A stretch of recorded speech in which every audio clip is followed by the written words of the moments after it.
Subscribe करें हमारे YouTube channel को और दबाएं बेल आइकन को ताकि लेटेस्ट अपडेट आपको मिलती रहे। इन तीनों पदार्थ की तीनों अवस्थाओं को अध्ययन करने के बाद अगर हम देखें कि इनको एक चार्ट के रूप में, ताकि आपको रिवाइज करने के लिए बहुत समय न लगे, तो देखें तो इनमें महत्वपूर्ण चीजें क्या निकल के आई। जो ठोस अवस्था था उसमें मैंने देखा जो आकार है वो कैसा था, निश्चित था। लेकिन द्रव अवस्था में आकार जो हुआ कैसा हुआ, अनिश्चित हुआ, मीन्स निश्चित नहीं हुआ।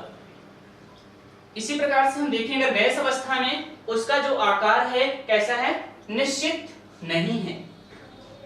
ये हमें अंतर डिफाइन करता है कि मतलब कि जो ठोस होते हैं उनका आकार कैसा होता है, निश्चित होता है, लेकिन द्रव का आकार निश्चित नहीं होता है और गैस का भी आकार निश्चित नहीं होता है। इसी प्रकार से अगर हम आयतन में देखें, जो ठोस अवस्था होता है उसका आयतन निश्चित होता है, यस। जो द्रव अवस्था होता है उसका भी आयतन कैसा होता है, निश्चित होता है, लेकिन गैस अवस्था में उसका आयतन जो होता है निश्चित नहीं होता है। ठीक, अंतराकाशीय अवकाश की अगर बात करें, ठोस में सबसे कम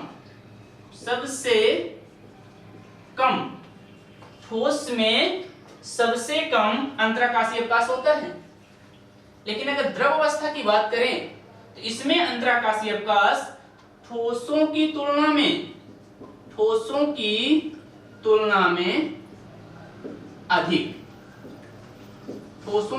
में अधिक होता है, ठीक है ना। लेकिन वही बात अगर अंतराकाशीय अवकाश की बात हम गैस अवस्था के लिए करें, इसमें सबसे अधिक होता है, सबसे अधिक अंतराकाशीय अवकाश अधिक होता है, ठीक है ना। क्योंकि देखिए हमारे चैप्टर का ही नाम है सॉलिड स्टेट इन ठोस अवस्था। इस चैप्टर में हम पूरा का पूरा जो भाग है हम ठोस के अंतर्गत पढ़ेंगे। तो हम अब आते हैं ठोसों का वर्गीकरण में। किसमें? ठोसों के वर्गीकरण में। तो देखा गया है कि ठोसों को दो वर्गों में बांटा गया है, क्रिस्टलाइन सॉलिड, क्रिस्टलाइन ठोस और अक्रिस्टलीय ठोस, मींस क्रिस्टलाइन सॉलिड और एमॉर्फस सॉलिड। फिर क्रिस्टलीय ठोस को भी हम चार वर्गों में डिवाइड किया गया है। कितने वर्गों में? चार वर्गों में डिवाइड किया गया है। और कौन कौन से हैं? आयनिक ठोस, सहसंयोजी ठोस जिसे कोवैलेंट सॉलिड कहते हैं, आणविक ठोस मींस मॉलिक्यूलर सॉलिड, और धात्विक ठोस मींस मेटालिक सॉलिड। इन सभी को विस्तार से हम आगे पढ़ेंगे, अगले क्लास में पढ़ेंगे। अब हम बात करते हैं क्रिस्टलीय ठोस मींस क्रिस्टलाइन सॉलिड किसे कहते हैं, इसकी परिभाषा क्या है। तो देखिए क्रिस्टलीय ठोस क्या है? ऐसे ठोस जिसमें रचक कण नियमित एवं क्रमिक रूप से व्यवस्थित होते हैं, क्रिस्टलीय ठोस कहलाते हैं। गाइड्स, इनको आप लोग कॉपी और पेन लेकर के विधिवत लिखते जाइए, नोट्स बनाते जाइए। आपको इसमें रिवाइज करने के लिए बहुत ही सरल सुविधा होगी, क्योंकि आप अगर लिख रहे हैं, नोट्स बना रहे हैं, तो आपको बार बार वीडियो देखना नहीं पड़ेगा। एक बार ही वीडियो में आपको नोट्स तैयार होती जाएगी। इसलिए गाइड बहुत जरूरी है, जब भी आप वीडियो देखें तो कॉपी और पेन लेकर के जरूर बैठें। आप इसको नोट करते जाइए, जहां भी आपको समझ में ना आए मुझे कमेंट्स बॉक्स में जरूर बताइए। तो क्रिस्टलाइन सॉलिड एक बार और समझने का प्रयास करिएगा। ऐसे ठोस जिसमें रचक कण नियमित एवं क्रमिक रूप से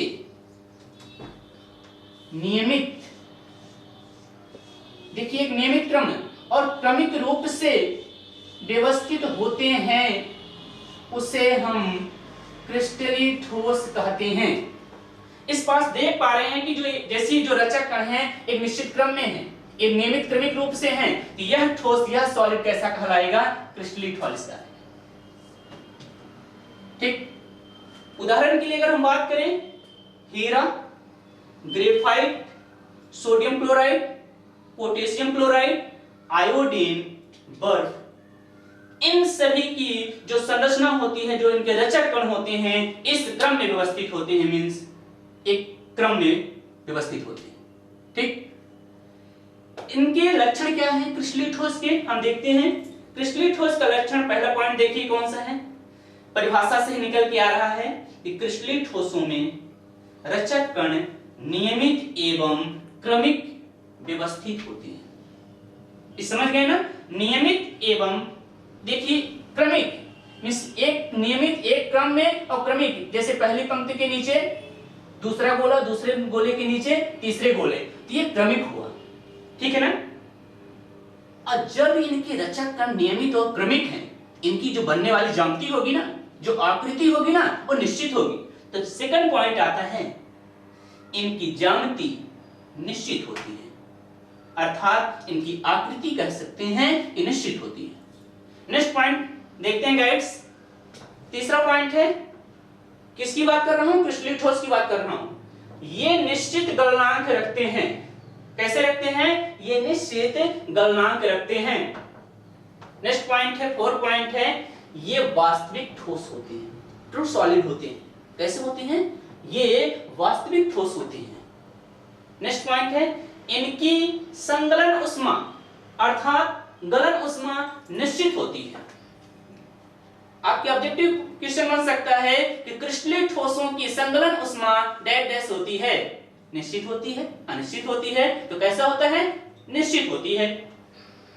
नेक्स्ट पॉइंट है, किसी तेज धार वाले औजार से काटने पर ये नियमित करते हैं, अर्थात कह सकते हैं अगर क्रिस्टलीय ठोस को किसी तेज धार वाले औजार से काटा जाए, इनकी जो काटने के बाद जो सतह निर्मित होती है तो नियमित क्रम में होती है, ठीक है ना।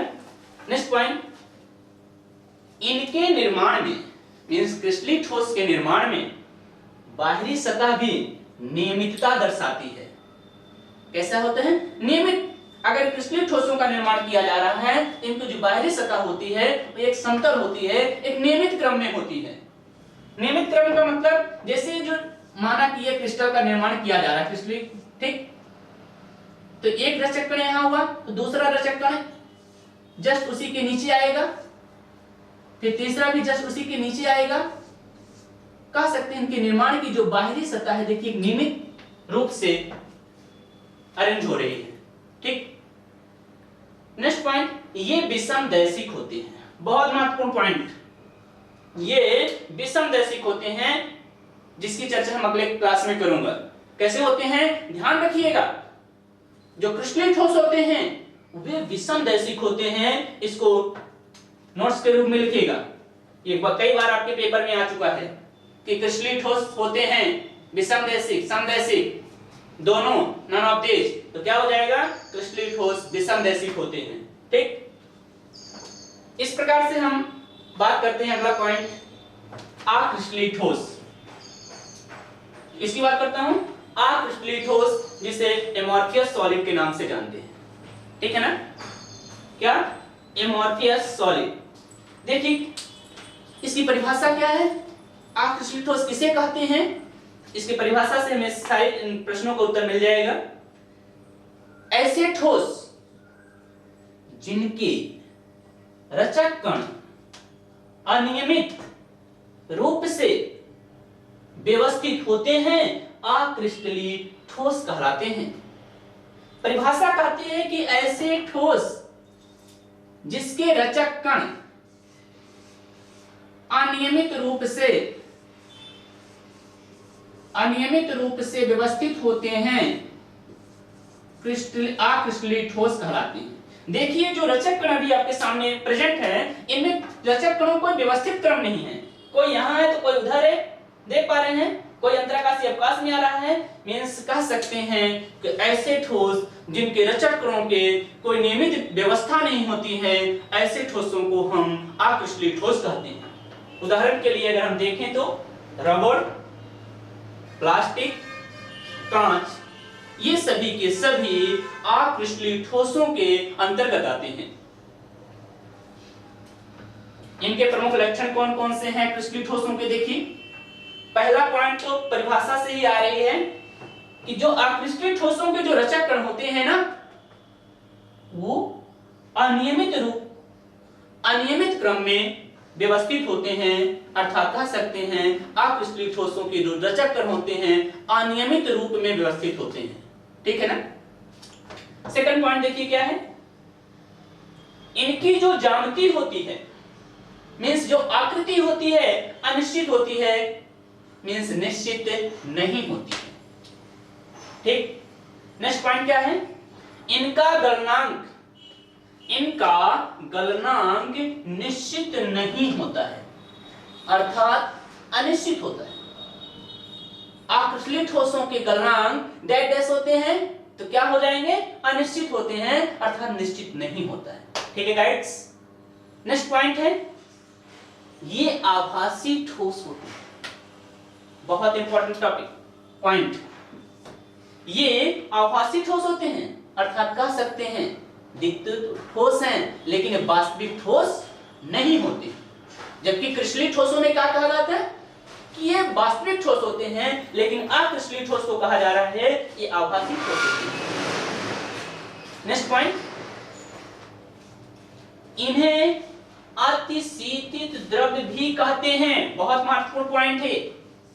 क्या बोलते हैं, अक्रिस्टलीय ठोसों को अतिशीतित द्रव्य भी कहते हैं। कई बार पेपर में आ चुका है कि अतिशीतित द्रव्य कहते हैं, एक शब्द में उत्तर दीजिए तो किसे कहेंगे, अक्रिस्टलीय ठोस को। अतिशीतित द्रव्य भी कहते हैं किसे, अक्रिस्टलीय ठोस को। नेक्स्ट पॉइंट देखिए, इनकी संगलन उष्मा अनिश्चित होती है, जबकि क्रिस्टलीय ठोसों में क्या था, निश्चित। ठीक है ना। नेक्स्ट पॉइंट, इनके निर्माण की बाहरी सतह भी अनियमितता दर्शाती है। क्या दर्शाती है, अनियमितता दर्शाती है। जिस प्रकार से देख पा रहे हैं क्रिस्टलीय ठोसों के बाहरी सतह जो थी नियमित क्रम दर्शा रहे थे निर्माण के समय, लेकिन यहां पर देखिए इनकी बाहरी सतह नियमित रूप से नहीं है। ये देखिए एक समतल नहीं प्राप्त हो रहा। इधर देखें ये ऐसे जा रहा है, मींस उभार हुआ बाहरी सतह आ रहा है। कह सकते हैं जो इनके अक्रिस्टलीय ठोस के रचक कण होते हैं उनके निर्माण के समय अनियमितता दर्शाती हैं। ठीक है ना। नेक्स्ट पॉइंट है, किसी तेज धार वाले औजार से काटने पर ये अनियमित करते हैं। क्या, किसी तेज धार वाले औजार से अगर काटते हैं अक्रिस्टलीय ठोसों को तो ये अनियमित रूप से कटते हैं। और एक महत्वपूर्ण पॉइंट और है कि ये समदैशिक होते हैं। कैसे होते हैं, समदैशिक होते हैं। ध्यान रखिएगा, बहुत महत्वपूर्ण पॉइंट है, इसकी चर्चा हम अगले क्लास में करेंगे। जो अक्रिस्टलीय ठोस होते हैं वो कैसे होते हैं, समदैशिक होते हैं। इस प्रकार से आपका ये क्रिस्टलीय और अक्रिस्टलीय ठोस भी कंप्लीट होता है। गाइड से जिस प्रकार से हम ठोसों के वर्गीकरण में देखें क्रिस्टलीय और अक्रिस्टलीय ठोसों को, लक्षण को पढ़ें, तो मैं आपको बताना चाहूंगा कि जो लक्षण हैं इनके अंतर को भी ये डिफाइन करते हैं। जो इनके लक्षण हैं वही इसको हम अंतर में लेकर के आ रहे हैं। जिस प्रकार से मैंने पहला लक्षण बताया था कि क्रिस्टलीय ठोसों के रचक कण होते हैं नियमित क्रम में व्यवस्थित होते हैं, और अक्रिस्टलीय ठोसों को मैंने बताया जो इनके रचक कण होते हैं अनियमित क्रम में व्यवस्थित होते हैं। ठीक है ना। क्रिस्टलीय ठोस के लिए मैंने ये बताया था, ठीक। अक्रिस्टलीय ठोसों के लिए ये कहा गया। दूसरा पॉइंट देखिए, इनकी ज्यामिति निश्चित होती है। इनकी जो ज्यामिति है देख पा रहे हैं कैसे हैं, निश्चित होती हैं, लेकिन इनकी ज्यामिति कैसी होती है, अनिश्चित होती है। जिस प्रकार से देख पा रहे हैं इनके रचक कणों की कोई एक निश्चित क्रम नहीं है। जब निश्चित क्रम नहीं है तो इनकी जो ज्यामिति जो इनकी बाहर आकार है तो इनको निश्चित क्रम नहीं है। ठीक है ना। इनका गलनांक निश्चित होता है, जबकि अक्रिस्टलीय ठोसों का गलनांक जो होता है वो निश्चित नहीं होता है। ठीक है ना। नेक्स्ट पॉइंट, ये वास्तविक ठोस होते हैं और ये क्या होते हैं, आभासी ठोस होते हैं। कैसे होते हैं, आभासी ठोस होते हैं। वास्तविक ठोस और आभासी ठोस का मतलब यहाँ थोड़ा समझ लीजिए। मतलब कि जैसे मान लीजिए मैंने बात किया कि लोहा, तो लोहा एक वास्तविक ठोस है। कैसे, तो कुछ वास्तविक ठोस होने के लिए कुछ प्रॉपर्टीज होती है जिनका उनका निश्चित द्रव्यनांक होना चाहिए। तो लोहे का एक निश्चित द्रव्यनांक होता है। लेकिन अगर प्लास्टिक की बात करें हम, तो प्लास्टिक का कोई निश्चित द्रव्यनांक नहीं है। उसमें जैसे जैसे ऊष्मा आती है वो धीरे धीरे पिघलना प्रारंभ कर देता है। लेकिन ऐसा लोहे में ऐसा गुण नहीं पाया जाता है। लोहे एक निश्चित टेम्परेचर पर ही पिघलता है। ठीक है ना। नेक्स्ट पॉइंट देखिए, इनकी संगलन ऊष्मा अर्थात गलन ऊष्मा क्या होती है, निश्चित होती है, जबकि इनकी संगलन ऊष्माएं अनिश्चित होती है। ठीक। नेक्स्ट पॉइंट है, इनके निर्माण की बाहरी सतह भी नियमितता दर्शाती है। इनके निर्माण की बाहरी सतह भी क्या होती है, नियमितता दर्शाती है, नियमित क्रम में होती है। लेकिन अक्रिस्टलीय ठोसों के जो निर्माण के रचक कण होते हैं, बाहरी सतह नियमितता नहीं दर्शाती। देखिए इसमें उभा कोने, कहीं पर कोने हैं, कहीं किनारे, कहीं उभरे हुए हैं, मींस इनकी जो बाहरी सतह है नियमित क्रम में नहीं है। ठीक। नेक्स्ट पॉइंट देखिए, किसी तेज धार वाले औजार से काटने पर ये निमिट करते हैं। देखिए कैसे, जैसे क्रिस्टल ठोस है ये, अगर इसको हम किसी तेज धार वाले औजार से काटेंगे, कहीं से भी काटेंगे, नियमित कटेंगे। अगर इनको यहां से काटा जाएगा, अगर इनको यहां से काटा जाएगा, क्योंकि इनके रचक कण व्यवस्थित हैं, तो एक रूप एक भाग इधर और एक भाग उधर, तो यहां पर जो यहां सतह निर्मित होगी, नियमित निर्मित होगी, एक फेस में होगी। लेकिन यहां पर देखें, अगर इसको काटेंगे, कहीं से भी अगर काटते हैं, तो क्योंकि रचक कण नियमित क्रम में नहीं व्यवस्थित है, यहाँ पर रचक कण एक का पूरा रचक कण है, यहाँ आधा ही आया इसका, यहाँ पर इसका आधा है, यहाँ पर भी पूरा आ गया। इस प्रकार से जो सतह निर्मित होगी वो अनियमित ही निर्मित होगी। ठीक है ना। नेक्स्ट पॉइंट, ये विषमदैशिक होते हैं, ये समदैशिक होते हैं। ये विषमदैशिक को समझने थोड़ा समझ लीजिए क्या होते हैं। जैसे कहते हैं कि इनके जो भौतिक गुण होते हैं, क्या ठोसों के जो भौतिक गुण होते हैं, तो जो क्रिस्टलीय ठोस होते हैं, इनके दिशा परिवर्तन करने पर उनके भौतिक गुण परिवर्तित हो जाते, जैसे अपवर्तनांक हो गया। ठीक है ना। लेकिन जो समदैशिक पदार्थ होते हैं, इनके भौतिक गुण दिशा परिवर्तित होने पर गुण परिवर्तित नहीं होते हैं। दिशा परिवर्तित करने पर गुण परिवर्तित नहीं होते हैं। इस घटना को हम समदैशिकता कहते हैं। ठीक है गाइड्स, आज के लिए इतना ही।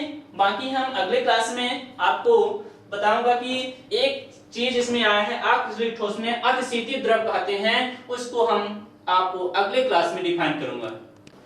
गुड मॉर्निंग गाइड्स, मैं मुकेश पांडे आप लोगों के बीच लेकर के आया हूँ 12वीं क्लास की chemistry subject unit first chapter first solid state अर्थात ठोस अवस्था।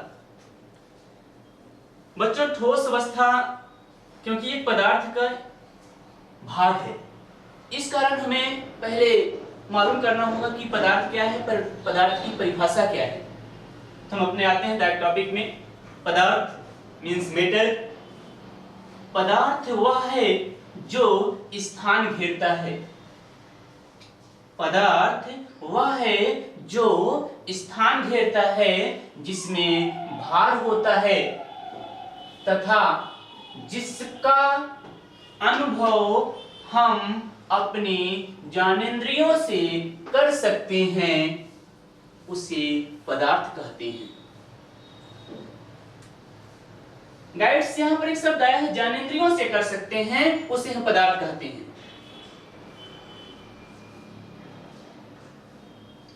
ज्ञानेंद्रियां कितनी होती हैं? 5 होती हैं। कौन कौन सी? आंख, नाक, कान, त्वचा और जीभ। ये 5 ज्ञानेंद्रियों से मींस इंद्रियों से अगर हमें किसी चीज का अनुभव कर पा रहे हैं, तो सभी के सभी पदार्थ के अंतर्गत आएंगे।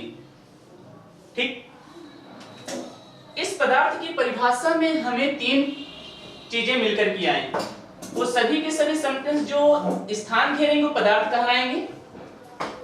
स्थान नहीं घेरती, अगर उसमें भार होगा तब भी पदार्थ कहलाएंगी। और अगर ये दोनों नहीं दिख पा रहे हैं, ना स्थान घेर पा रहे हैं, ना भार है, इसके लिए कहा गया है हम अपने ज्ञानेंद्रियों से अगर अनुभव कर पा रहे हैं, वो सभी के सभी पदार्थ हैं। एक बार परिभाषा और देखिएगा। पदार्थ वह है जो स्थान घेरता है, जिसमें भार होता है तथा जिसका अनुभव हम अपनी ज्ञानेंद्रियों से कर सकते हैं।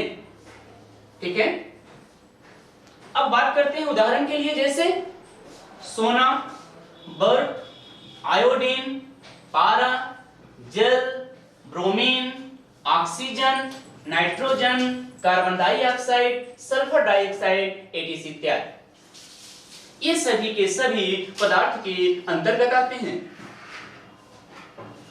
फिर हम बात करते हैं कि पदार्थ की अवस्थाएं कितनी हैं। तो पदार्थ की अवस्थाएं स्टेट्स ऑफ मैटर्स मींस देखा गया है कि 3 हैं। कौन कौन सी? ठोस, द्रव, गैस। ठोस सॉलिड, द्रव लिक्विड, गैस गैस। तो पदार्थ की पहली अवस्था की बात करते हैं, जो कि देख पा रहे हैं कि ठोस है, सॉलिड है। पदार्थ की पहली अवस्था कौन सी है? ठोस अवस्था, सॉलिड स्टेट।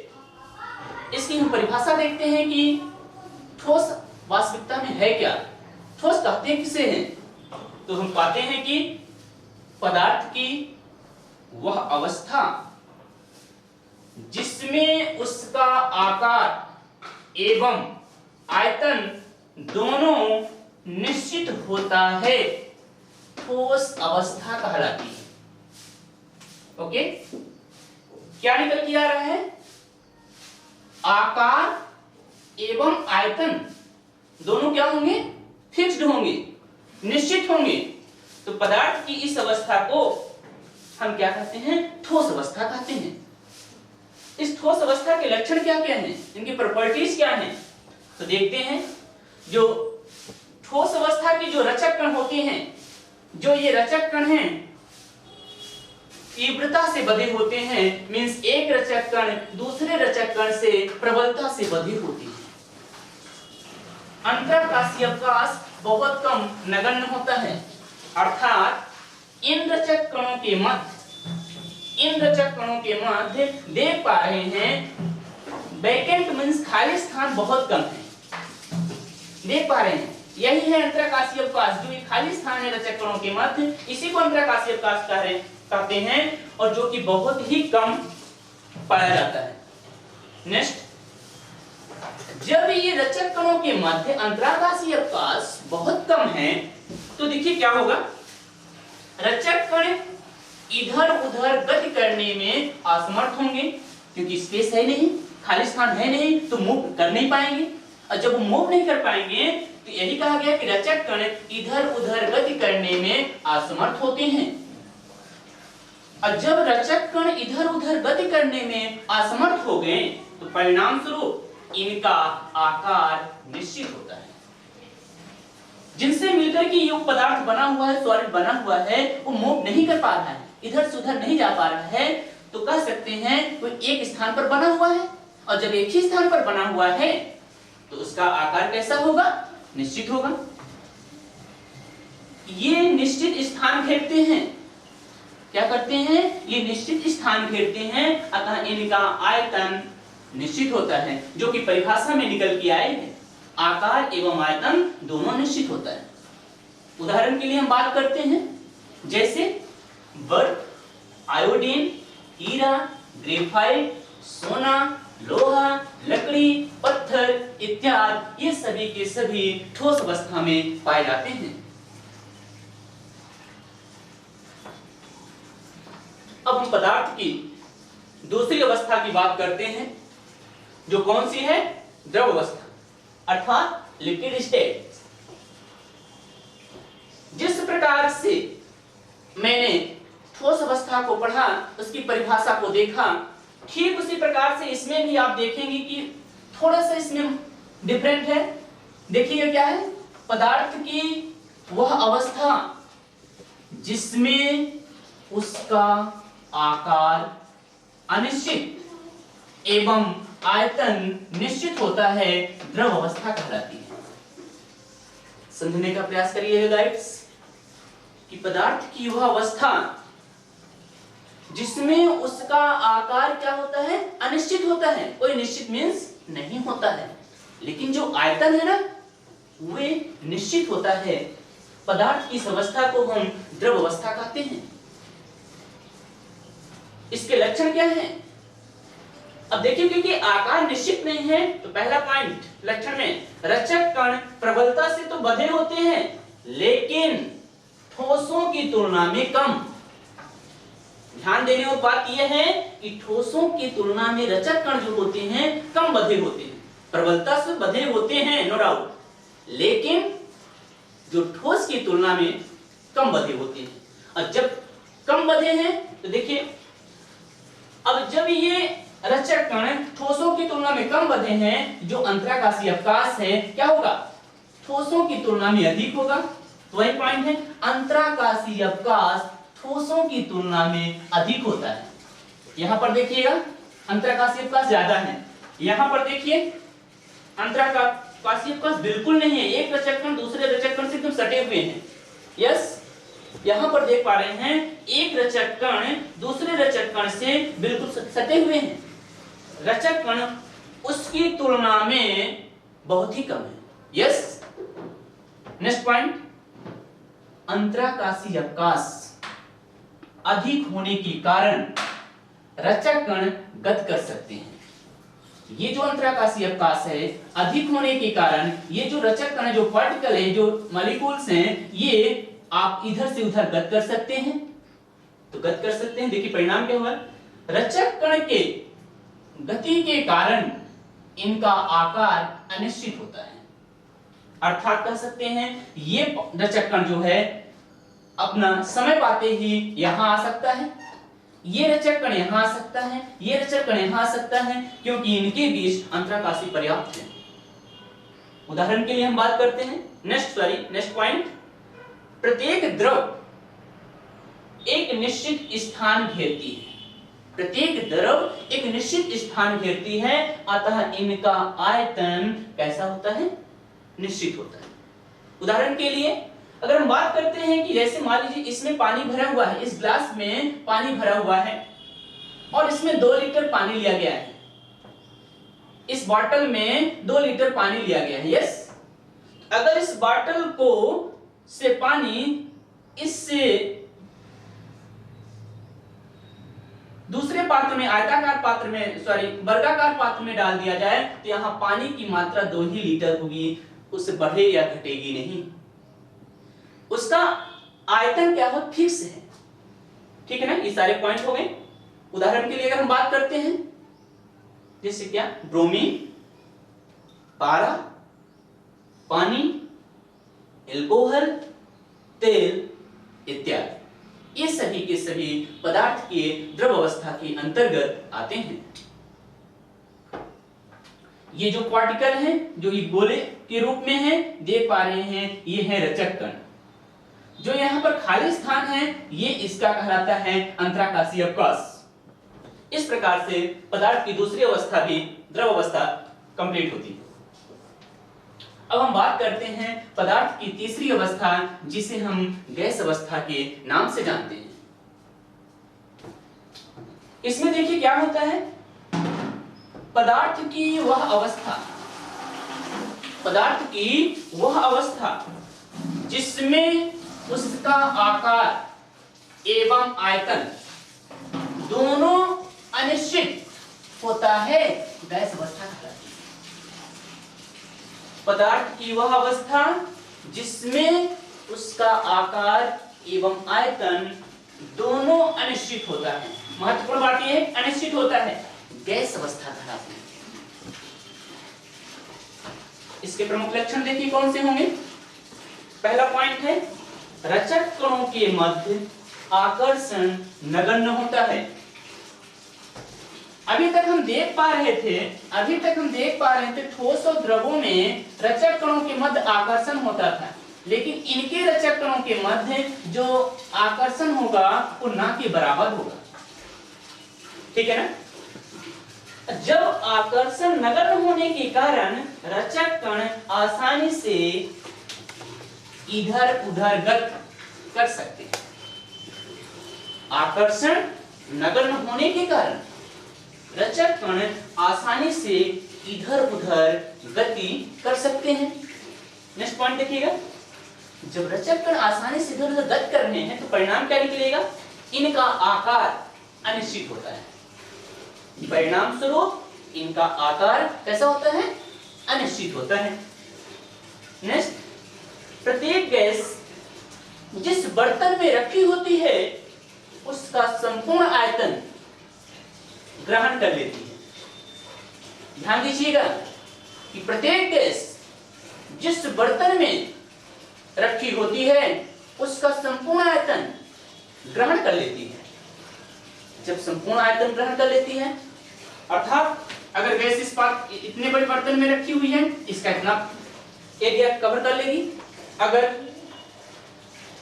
इससे बड़े एरिया में उतनी ही गैस इतनी बड़े पात्र में रखी है, इतना एरिया कवरेज कर लेगी। अर्थात निष्कर्ष निकलता है गैसों का आयतन क्या होता है, अनिश्चित होता है। उदाहरण के लिए हम देखते हैं oxygen, nitrogen, carbon dioxide, sulphur dioxide इत्यादि, ये सभी की सभी गैस अवस्था में पाए जाते हैं। ओके।